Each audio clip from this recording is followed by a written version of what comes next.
SSC CGL में assistant audit officer की post आई है, तो इसको टारगेट करने से पहले या इसको ऑप्ट करने से पहले ये सच्चाई ज़रूर सुन लो, ठीक है। कि असिस्टेंट ऑडिट ऑफिसर की जब आपकी ज्वाइनिंग होगी उसके बाद एक एसएएस एग्ज़ाम होता है जिसको हम सबऑर्डिनेट ऑडिट सर्विस एग्ज़ाम बोलते हैं। ये एग्ज़ाम में अभी 8 पेपर है। इन 8 पेपर को आपको 6 अटेम्प्ट में क्लियर करना होता है। अगर इसे 6 अटेम्प्ट में क्लियर नहीं कर पाते हो तो या तो तुम्हें डिसमिस कर दिया जाएगा जॉब से, या फिर अगर उनकी दया दृष्टि रही तो तुम्हें ऑडिटर बनाएंगे एट लेवल 5, ठीक है। अब ये 8 पेपर होता है, ये 8 पेपर डिपार्टमेंट से संबंधित पेपर्स होते हैं, ठीक है। ये 8 पेपर क्वालिफाइंग होते हैं जिसमें तुमको मिनिमम 50% मार्क्स लाना होगा फॉर पासिंग एंड 60% मार्क्स लाना होगा for examination in next attempt. जैसे फॉर एग्जांपल 6 अटेम्प्ट हैं तो पहले अटेम्प्ट में तुमने 5 पेपर पास किए, लेकिन 5 पेपर पास किए अगर वो 50% से ऊपर लाए हो तो 5 पेपर पास माना जाएगा।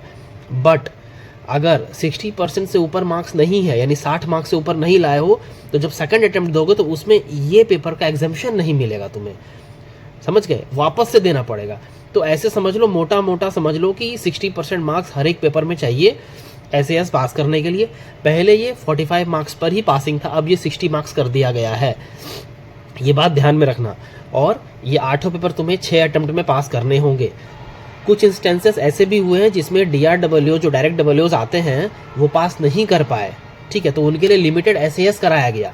दिल्ली में उनके लिए लिमिटेड एसएएस कराया गया, वो आए और उसमें सबको पास किया गया। ऐसा बहुत कम देखा गया है कि डायरेक्ट डब्ल्यूज जो है वो डिसमिस हुए हैं या डिमोट हुए हैं। अब 100 आउट ऑफ 1 इंस्टेंस तो आ ही जाएगा ऐसा, ठीक है। अब ये भी सुन लो कि पढ़ना कितना पड़ता है। तो साल में 2 बार एग्जाम होता है, 6-6 महीने पे एग्जाम होता है।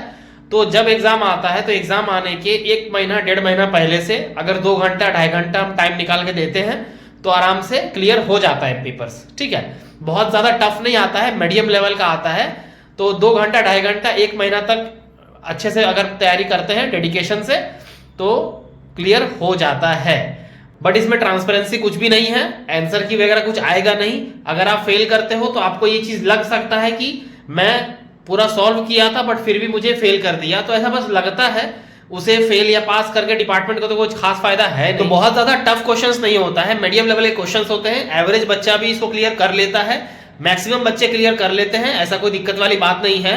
बट जो भी यूपीएससी का प्रिपरेशन कर रहे हो या फिर इसके आगे का कुछ प्रिपेयर करना है, स्टेट गवर्नमेंट ऐसा कुछ भी, तो उसके लिए दिक्कत होगी कि बीच बीच में ये एग्जाम्स आता रहेगा और आपको 1-2 महीना के लिए अपनी मेन पढ़ाई छोड़नी पड़ेगी, तो आपका उधर लॉस हो सकता है इसमें। तो सोच समझ के ही ऑप्ट करना। बाकी कोई भी डाउट्स हो तो कमेंट करो। तो इस बारे में आप लोग सोच करके ही डब्ल्यू ऑप्ट कीजिएगा या डब्ल्यू पेपर को टारगेट कीजिएगा, समझ गए। चलो बाय।